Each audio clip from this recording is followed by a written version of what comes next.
Princess Pecharat, who passed away on Wednesday, had a life that encompassed 4 kings, although only one day under one of them. She was born on November the 24th in 1925 to King Wachirawut or King Ramada VI and Princess Suwatana. After seeing his daughter for a day, the king died on November the 25th, but not before he finished the poem he had been working on for her lullaby. Her uncle, King Ramada VII, bestowed on the princess her name on December the 30th. The princess and her mother moved to Suan Hong Villa at Dusit Palace, where she received her education from a private tutor.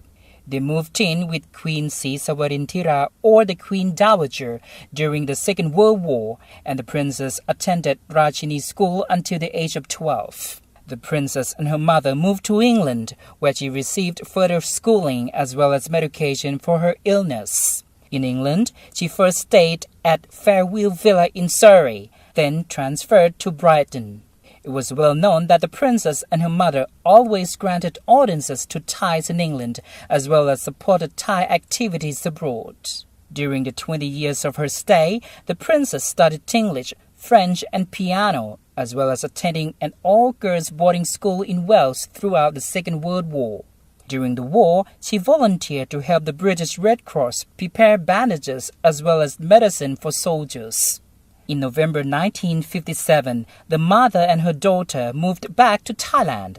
They bought land on Sukhumvit Soi 38 and built Runrudi Villa Palace, which is still the home of the princess. Once the princess had settled into her new life in Thailand, she proceeded to perform her royal duties as a representative of the royal family.